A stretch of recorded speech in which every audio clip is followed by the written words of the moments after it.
প্রধান উপদেষ্টা ডক্টর মোহাম্মদ ইউনূস বলেছেন, সব নাগরিকের নিরাপত্তা দেয়া ও শান্তি শৃঙ্খলা রক্ষা সরকারের সর্বোচ্চ অগ্রাধিকার। এর উপরই নির্ভর করে সরকারের সাফল্য ব্যর্থতা। সকালে প্রধান উপদেষ্টার কার্যালয়ে জেলা প্রশাসক সম্মেলনের উদ্বোধনী অনুষ্ঠানে তিনি এসব কথা বলেন। এ সময় প্রধান উপদেষ্টা জানান, পাসপোর্ট করতে পুলিশ ভেরিফিকেশন আর লাগবে না। এ ধরনের সিদ্ধান্তগুলো জনগণের কাছে পৌঁছে দিতে হবে। বক্তব্যে সেবার মানসিকতা আরও জোরদার করতে জেলা প্রশাসকদের নির্দেশ দেন প্রধান উপদেষ্টা। রাকিব হাসানের রিপোর্ট।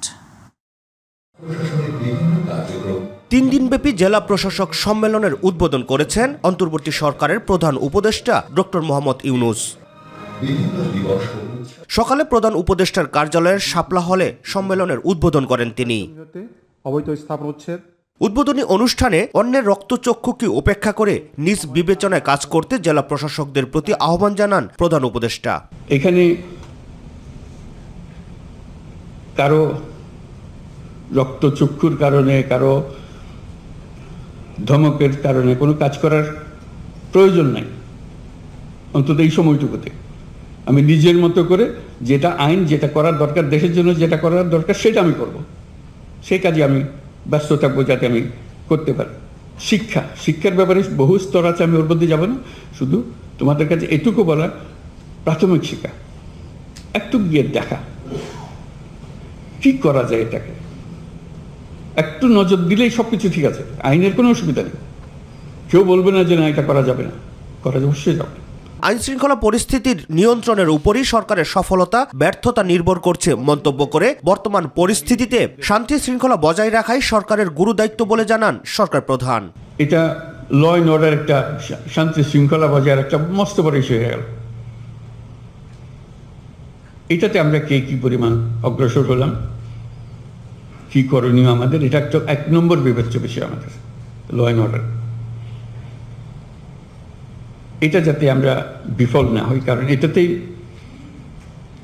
আমাদের সমস্ত অর্জন সফলভাবে অর্জন হতে পারে অথবা বিফলতায় পর্যবসিত হতে পারে।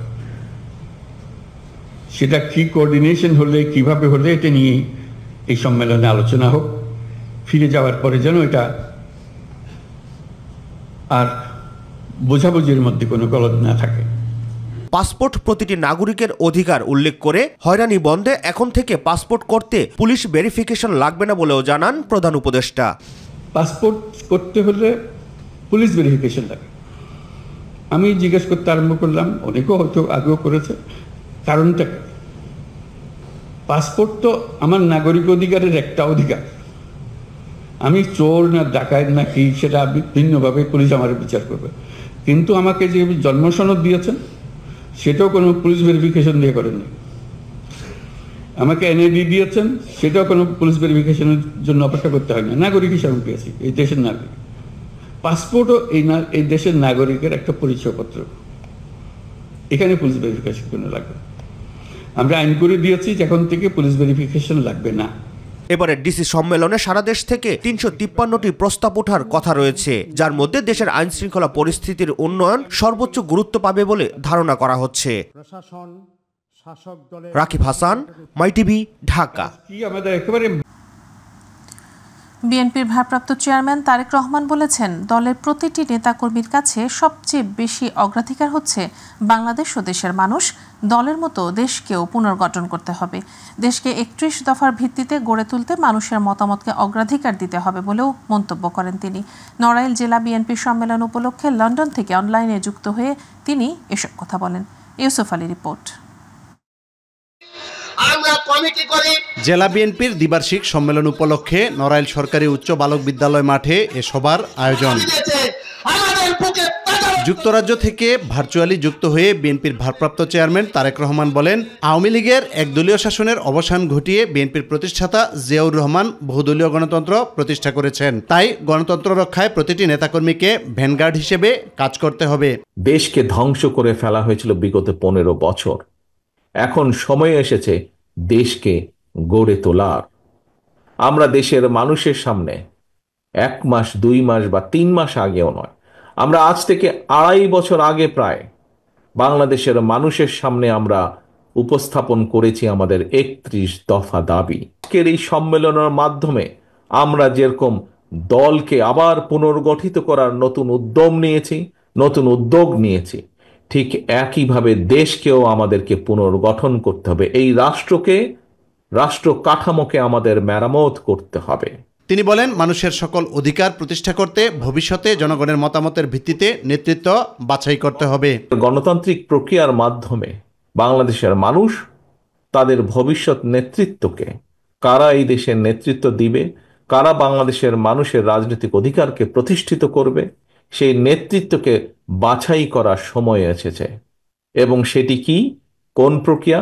গণতান্ত্রিকভাবে, অর্থাৎ ভোটের প্রক্রিয়ার মাধ্যমে, জাতীয় নির্বাচন বা ভোটের প্রক্রিয়ার মাধ্যমে বাংলাদেশের মানুষ সেই নেতৃত্বকে বাছাই করে নেবে। ক্ষমতার লোভে কেউ যাতে মানুষের গণতান্ত্রিক অধিকার হরণ করতে না পারে সেজন্য সজাগ দৃষ্টি রাখারও নির্দেশনা দেন বিএনপির ভারপ্রাপ্ত চেয়ারম্যান তারেক রহমান। স্বৈরাচার পালিয়ে গিয়েছে, এখন এসেছে সামনে সময় কিভাবে দেশকে গড়ে তুলতে হবে। আজকে সময় এসেছে দেশকে আবার পুনর্গঠন করার জন্য ঝাঁপিয়ে পড়তে হবে আমাদেরকে। দেশের শিক্ষা ব্যবস্থাকে গড়ে তুলতে হবে আবার, যাতে করে আগামী দিনের প্রজন্ম শক্ত ভিত্তির উপরে দাঁড়াতে পারে। যে কোনো মূল্যে আমরা জনগণের আস্থা অর্জনের মাধ্যমে দেশকে 31 দফার ভিত্তিতে আমরা গড়ে তুলব। ইউসুফ আলী, মাই টিভি।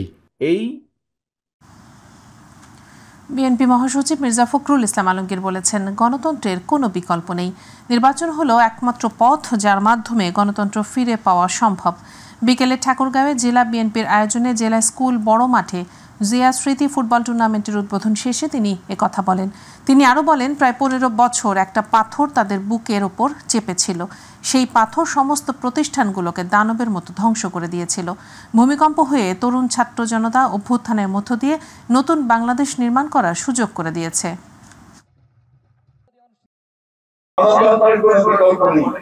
এবং গণতন্ত্রের মাধ্যমে প্রতিষ্ঠিত হলে নির্বাচনই একমাত্র পথ যার মাধ্যমে আমরা গণতন্ত্রে পৌঁছতে পারি। এবং সেটাই আমাদের ফুটবলকে বলুন, ক্রিকেটকে বলুন, ক্রীড়াকে বলুন, সাংস্কৃতিক অঙ্গনকে বলুন, সুশাসন প্রতিষ্ঠা করার ক্ষেত্রে বলুন। বিএনপির স্থায়ী কমিটির সদস্য সালাউদ্দিন আহমেদ বলেছেন, এই বছরের ডিসেম্বরের মধ্যে জাতীয় সংসদ নির্বাচন দিতে হবে। নির্বাচনের জন্য যে সংস্কার প্রয়োজন এখন শুধু তাই করা উচিত। ফেনীর ঐতিহাসিক মিজান ময়দানে আয়োজিত জনসভায় প্রধান অতিথির বক্তব্যে তিনি এসব কথা বলেন। আওয়ামী লীগ গণহত্যার দায় এড়াতে পারে না, তাই আওয়ামী লীগকে রাজনৈতিক দল হিসেবে বিচারের আওতায় আনতে হবে বলেও তিনি বলেন, বিচারিক প্রক্রিয়ার মাধ্যমে নির্ধারিত হবে আওয়ামী লীগ রাজনীতি করতে পারবে কিনা, নির্বাচন করতে পারবে কিনা। আওয়ামী লীগ নামে কোন সংগঠন গণতান্ত্রিক প্রক্রিয়ায় যুক্ত হতে পারবে কিনা, রাজনৈতিক কর্মসূচিতে অংশগ্রহণ করতে পারবে কিনা, নির্বাচনে অংশগ্রহণ করতে পারবে কিনা। দেশে ১/১১ বিরাজনীতিকরণের ইঙ্গিত দেখতে পাচ্ছেন বলে মন্তব্য করেছেন বিএনপির স্থায়ী কমিটির সদস্য ডক্টর আব্দুল মঈন খান। আর স্থায়ী কমিটির অপর সদস্য সেলিমা রহমান বলেছেন, দলবাজি বন্ধ করতে কাঠামোগত কিছু পরিবর্তন করা প্রয়োজন। হোটেল সোনারগাঁওয়ে এক আলোচনা সভায় তারা এসব কথা বলেন। ইউসুফ আলী, আরেকটি রিপোর্ট। নির্বাচনে কেমন প্রার্থী চাই এ নিয়ে আলোচনা করতে হোটেল সোনারগাঁওয়ে এ সভার আয়োজন। সভায় বিএনপির স্থায়ী কমিটির সদস্য ডক্টর আব্দুল মঈন খান বলেন, দেশের রাজনীতি নিয়ে একটি মহল ষড়যন্ত্রে লিপ্ত রয়েছে। পথ বাণিজ্যের কথা এসেছে, মনোনয়ন বাণিজ্যের কথা এখানে আপনারা বলেছেন, এখানে খোলামেলা আলোচনা। এখন তো আর 5ই আগস্ট পূর্ববর্তী অবস্থা নেই, আমরা মনের কথা খুলে বলি। মানুষ 14, 18 আর 24 সালের নির্বাচন নিয়ে প্রশ্ন তোলে। আমি দুঃখিত, মানুষ কেন 2009 সালে 8 সালের যে ডিসেম্বরের যে নির্বাচন সেটা নিয়ে কেন প্রশ্ন তোলে না? 1/11 যে পরিকল্পনা, বিরাজনীতিকীকরণ, সেই সমস্যা আমি আজকে কিন্তু আবার নতুন করে দেখতে পাচ্ছি। আমরা দেখতে পাচ্ছি তার একটি ইঙ্গিত আজকে নতুন করে এখানে চলে এসেছে। যদি সেটাই হয় তাহলে আজকে আমরা যে প্রশ্ন নিয়ে এখানে আলোচনা করতে এসেছি, কেমন প্রার্থী চাই, সেগুলো কিন্তু সব ভেস্তে যাবে। স্থায়ী কমিটির অপর সদস্য সেলিমা রহমান বলেন, রাজনীতিতে গুণগত পরিবর্তন না আসলে জাতিকে আবারও মাসুল দিতে হবে। দৃষ্টিভঙ্গি বদলাতে হলে এটা অত্যন্ত দরকার যে আমাদের কাঠামোগত কিছু পরিবর্তন আনতে হবে।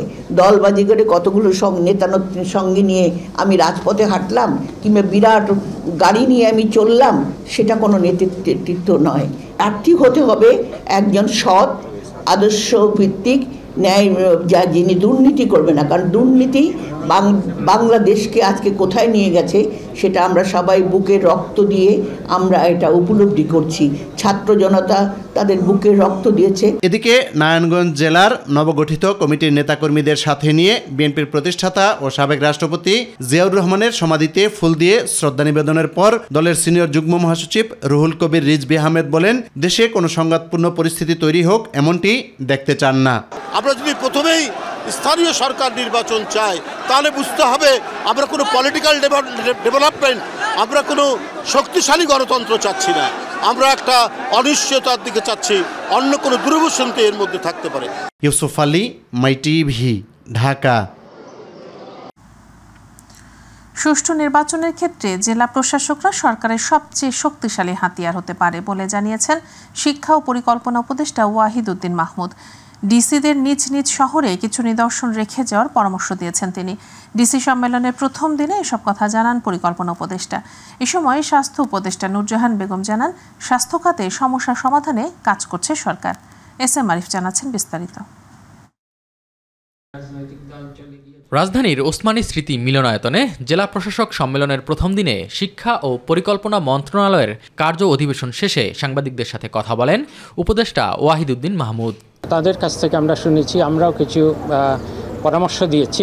তিনি জানান, অন্তর্বর্তী সরকারের প্রধান কাজ একটি সুন্দর নির্বাচনের পথে এগিয়ে যাওয়া।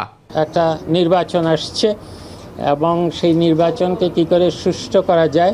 আমাদের সরকারের তো প্রধান কাজ হলো সবাই দাবি দেওয়া মেটানো না, বরং একটা সুশাসিত গণতান্ত্রিক ব্যবস্থায় যাতে উত্তরণ হয়।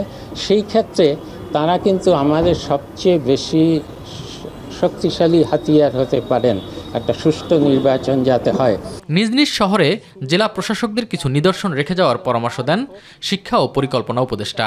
ব্যক্তিগতভাবে তাদেরকে পরামর্শ দিয়েছি, আপনারা আপনাদের প্রত্যেকটা শহরে যেখানে যে আছেন একটা কিছু আপনাদের নিদর্শন রেখে যাবেন, যাতে করে অনেক পরেও সবাই বলতে পারে যে আপনি ওই শহরের প্রশাসক ছিলেন।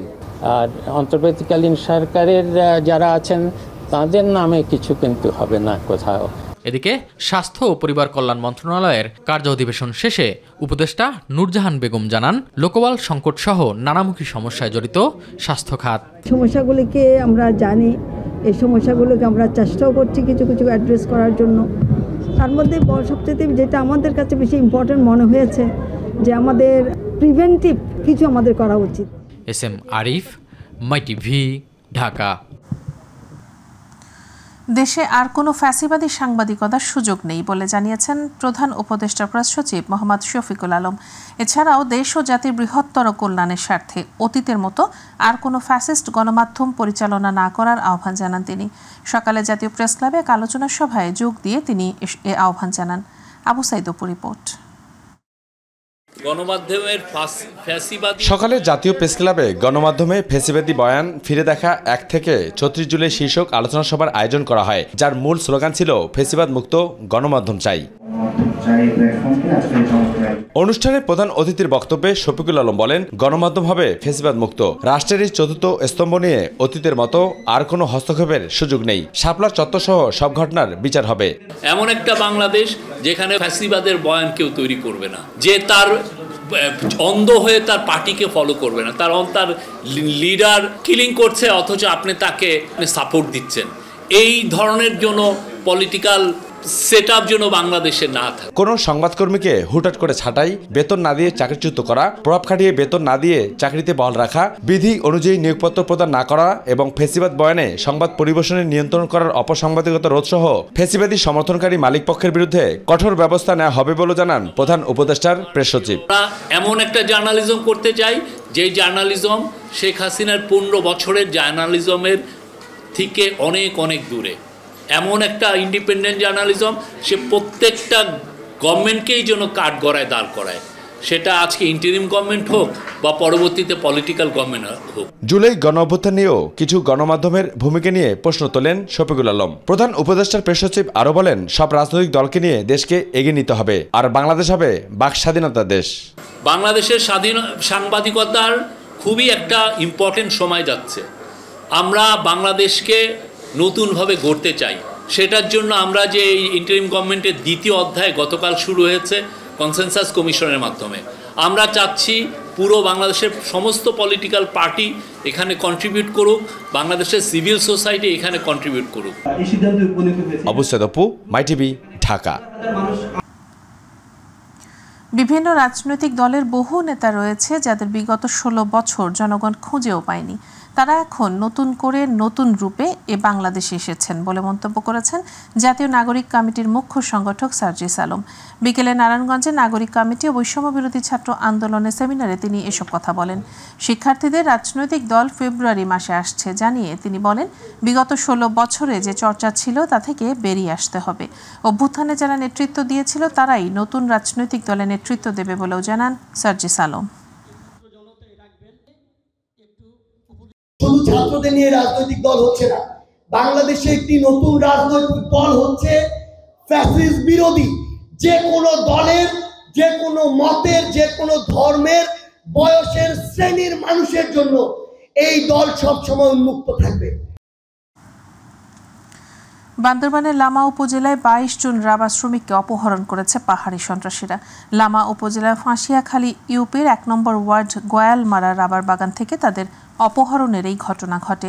ঘটনার বিষয়ে লামা উপজেলা নির্বাহী কর্মকর্তা মঈনুদ্দিন জানান, তিনি বিষয়টি জেনে শ্রমিকদের উদ্ধারে ইতোমধ্যেই সেনাবাহিনীর সহায়তায় বিজিবি ও পুলিশ যৌথ অভিযান শুরু করেছে। যত তাড়াতাড়ি সম্ভব তাদেরকে উদ্ধার করা হবে। জানা যায়, ইউনিফর্ম পরা একদল পাহাড়ি সন্ত্রাসী অস্ত্রের মুখে জিম্মি করে 5টি রাবার বাগান থেকে মোট 22 জন রাবার শ্রমিককে অপহরণ করে নিয়ে যায়। শান্তি ও কল্যাণ কামনায় আখেরি মোনাজাতের মধ্য দিয়ে শেষ হলো 58তম বিশ্ব ইজতেমা। টঙ্গীর তুরাগ তীরে হেদায়েতি বয়ানের পর অশ্রুসিক্ত হয়ে আল্লাহর দরবারে মনের আকুতি জানালেন ধর্মপ্রাণ মুসল্লিরা। মাওলানা সাদ অনুসারীদের এই পর্বে মোনাজাত পরিচালনা করেন ইউসুফ বিন সাদ। প্রতিনিধি গোলাম আজাদের পাঠানো তথ্যচিত্রে আরও জানাচ্ছেন আতিকুর রহমান তিতাস।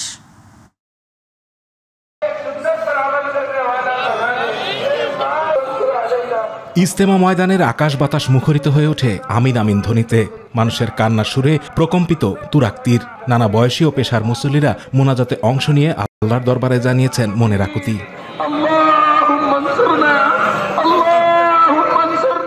শান্তি ও কল্যাণ কামনায় 58তম বিশ্ব ইজতেমার দ্বিতীয় পর্বের মোনাজাত শুরু হয় দুপুর 12:30টার পর। মোনাজাত পরিচালনা করেন মাওলানা সাদের ছেলে মাওলানা ইউসুফ বিন সাদ। মহান আল্লাহ তাআলার দরবারে কামনা করা হয় হেদায়েত, সুখ, শান্তি ও কল্যাণ।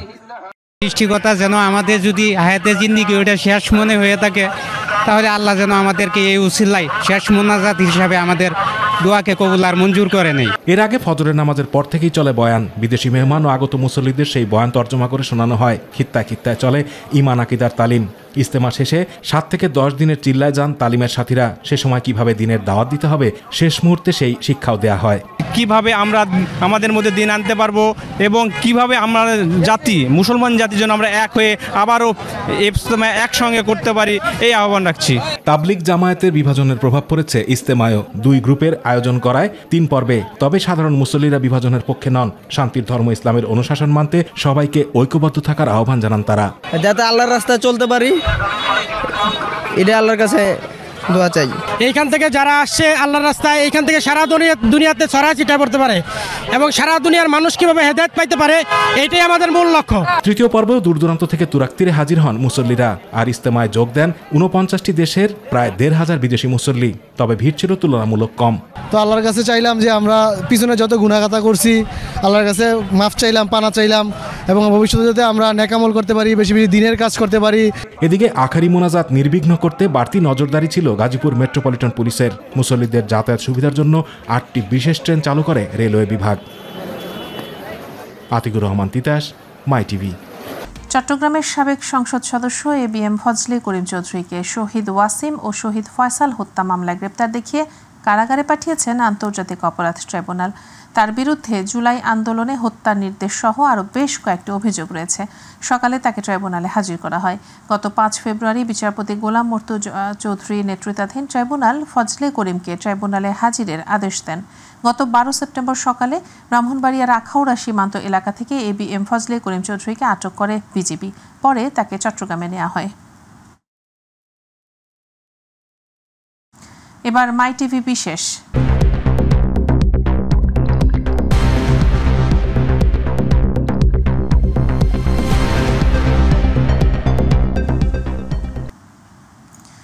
কেবলমাত্র ক্ষমতা ধরে রাখতেই বিগত আওয়ামী লীগ সরকার গেল 15 বছরে বিচার বহির্ভূত হত্যাকাণ্ড সহ গুম খুনের মতো মানবতা বিরোধী অপরাধ করেছে। সরকারি সকল বাহিনী সমন্বয়ে ভিন্ন মত দমনে শেখ হাসিনা যে নির্যাতন চালিয়েছে তা অতীতের সকল পৈশাচিকতাকে হার মানিয়েছে। এমনটাই উঠে এসেছে সাম্প্রতিক জাতিসংঘের মানবাধিকার বিষয়ক হাইকমিশনের তদন্ত প্রতিবেদনে। বিশ্লেষকরা বলছেন এই প্রতিবেদনের মাধ্যমে সত্য প্রকাশিত হয়েছে, তাই ফ্যাসিস্ট গোষ্ঠীকে বিচারের মুখোমুখি করতে আর কোনো বাধা রইল না। আরও দেখুন মাহবুব সৈকতের রিপোর্টে। বাংলাদেশে গত জুলাই আগস্টের ফ্যাসিবাদ বিরোধী আন্দোলনে প্রায় 1400 জনের মতো নিহত হয়েছেন, যাদের বেশিরভাগেরই মৃত্যু হয়েছে রাইফেল ও শটগানের গুলিতে। ওই সময় নিরাপত্তা বাহিনী ও গোয়েন্দা সংস্থাগুলোর সমন্বয়ে কাজ নেতৃত্ব দিয়েছিলেন তখনকার প্রধানমন্ত্রী ও স্বরাষ্ট্রমন্ত্রী, আর তাদের নির্দেশেই বিক্ষোভ দমনে অতিরিক্ত বল প্রয়োগ করেছে নিরাপত্তা সংস্থাগুলো। 12 ফেব্রুয়ারি প্রকাশিত তদন্ত প্রতিবেদনে এসব তথ্যই উল্লেখ করেছে জাতিসংঘের মানবাধিকার বিষয়ক হাই কমিশনারের কার্যালয়। প্রকাশিত ওই প্রতিবেদনকে কিভাবে দেখছেন দেশের সামাজিক ও রাজনৈতিক বিশ্লেষকরা? সত্যিকার অর্থে যে একটি নির্মমতা, মানবতার বিরুদ্ধে যে একটি হত্যাকাণ্ড, সেটা এই জাতিসংঘের রিপোর্টের মধ্য দিয়ে প্রমাণ হয়ে গেছে। এটা গোটা গণহত্যার বিচারের একটি নতুন টার্নিং পয়েন্ট, এই কারণে যে এটাকে আর রাজনৈতিক বিচার হিসেবে রূপ দেওয়ার আর কোনো সুযোগ নাই। তদন্ত করে জাতিসংঘের যে প্রতিবেদন, সেই প্রতিবেদনে যাদের এই অভিযোগগুলো নিয়ে নানা ধরনের প্রশ্ন ছিল, সেটি এই প্রতিবেদন অনেকের চোখই উন্মোচন করবে। ফ্যাসিস্ট আওয়ামী লীগ সরকারের সময় কয়েকশো বিচার বহির্ভূত হত্যাকাণ্ড, হাজার হাজার বিক্ষোভকারীকে মারাত্মক শারীরিক নিপীড়ন ও বল প্রয়োগ, ব্যাপক হারে নির্বিচারে গ্রেফতার ও আটক এবং নির্যাতন সহ বিভিন্ন ধরনের নিপীড়নের চাক্ষুষ প্রমাণের কথা বলা হয়েছে জাতিসংঘের প্রতিবেদনে। এ কারণে বিক্ষোভের সময় যেসব ঘটনা ঘটেছে সেগুলোকে মানবতা বিরোধী অপরাধ বলছে জাতিসংঘ। ধরে নিয়ে আসো যারা আন্দোলনের সাথে আছে, তাদেরকে ধরো, খুন করো এবং লাশ গুম করো। এই যে তিনটা একই সঙ্গে, এই তিনটা নির্দেশ বিভিন্ন বাহিনীর প্রধানদেরকে, বাহিনীর সংশ্লিষ্টদেরকে এই ভাষায় যে হুকুম দিয়েছে, এই প্রমাণ কিন্তু জাতিসংঘের হাতে আছে। এখন সেটা বাংলাদেশের যে ট্রাইব্যুনালে বিচার ব্যবস্থা প্রক্রিয়াধীন আছে, সেখানেও তাদের হাতেও চলে এসছে। ইতিমধ্যে শেখ হাসিনা যে একজন একদম খুনি পরিষ্কার হয়ে গেছে এই জায়গাটা। 15 জুলাই থেকে 5 আগস্ট পর্যন্ত পলাতক স্বৈরাচারী সরকার এবং এর নিরাপত্তা ও গোয়েন্দা কাঠামো আওয়ামী লীগের সহিংস গোষ্ঠীগুলোর সঙ্গে একত্রিত হয়ে মারাত্মক মানবাধিকার লঙ্ঘনের সাথে জড়িয়ে পড়েছিল বলে জাতিসংঘের রিপোর্টে উল্লেখ করা হয়। মানুষের মুখ বন্ধ করে রাখার জন্য নানা ধরনের অগণতান্ত্রিক এবং মানুষের অধিকার, মৌলিক অধিকার এবং মানবাধিকার বহির্ভূত যে প্রচেষ্টা, এক ধরনের নির্যাতন, নিপীড়ন এবং এক্ষেত্রে যে বিভৎস যে প্রক্রিয়া, যেটি আমরা দেখলাম। সুপারিশ করা হয় র্যাব বিলুপ্তি সহ প্রায় 50টিরও অধিক বিষয়। এই বিষয়গুলো তো আসলে রাজনৈতিকভাবে সমাধান হতে হবে না। বাহিনীগুলোকে সত্যিকার অর্থে আমরা কি ইনস্ট্রুমেন্ট হিসেবে কিভাবে ব্যবহার করব, এটার উপর অনেকটা নির্ভর করে। বিশ্লেষকরা বলছেন, দেশে যেন এমন দিন আর না আসে, সেজন্য গণতান্ত্রিক সবগুলো প্রতিষ্ঠানকে ঢেলে সাজানোর বিকল্প নেই। মানুষকে অধিকার থেকে বঞ্চিত করলে বা বঞ্চিত রাখলে তার ফলাফল যে ভালো হয় না, এটি সকলেরই বোধোদয়ের মধ্যে থাকা উচিত। আর যারা অভিযুক্ত তাদেরকে আইনি প্রক্রিয়ার মাধ্যমে দ্রুত বিচার নিষ্পত্তি করে সামনে যাতে একটা দৃষ্টান্ত হিসাবে উপস্থাপিত হয়। মাহবুব সৈকত, মাই টিভি, ঢাকা। বিশেষ দিন থাকায় গত 2 দিনের পাঠক সমাগম কমে আসার পর আবারও স্বাভাবিক হয়ে এসেছে অমর 21 বইমেলার চিত্র। ভিড় কম থাকাতে পাঠকেরা মেলা 16তম দিনে কিনে নিতে পেরেছেন তাদের পছন্দের সব বই। প্রকাশকরা জানান, ফাগুন আর ভালোবাসা দিবসে প্রচুর বই বেচাকেনা হয়েছে। তবে 21শে ফেব্রুয়ারির দিনকে ঘিরেও তাদের রয়েছে অনেক আশা। জাহিদ আহমদ বাবু জানাচ্ছেন বিস্তারিত। সবাইকে তাক লাগিয়ে দিয়েছে গত 2 দিনের বইমেলার জনস্রোত। রোববার বইমেলায় পাঠক সমাগম ছিল স্বাভাবিক। ভিড় কম বলে অনেকেই স্বাচ্ছন্দ্যে কেনেন তাদের পছন্দের বই। বইমেলায় কদিন ভিড় ছিল, ফাল্গুন ছিল, তাই আজকে আসলাম। গত 2 দিনের চেয়ে একটু তুলনামূলক কম। আমার অনেক ভালো লাগছে। গ্যাদারিং তেমন না। ফাগুনের রেশ এখনো কাটেনি, পুরো মাস ভরেই ফাগুন আসে। তবে পহেলা ফাল্গুন আর ভালোবাসা দিবসে আশাতীত বিক্রি হওয়ার কারণে প্রকাশক ও বিক্রেতারাও সন্তুষ্ট। যতটুকু আশা করছিলাম তার চেয়ে আলহামদুলিল্লাহ অনেক ভালো চলতেছে। ফাল্গুন থেকে একটু লোকের সমাগম দেখা যাচ্ছে।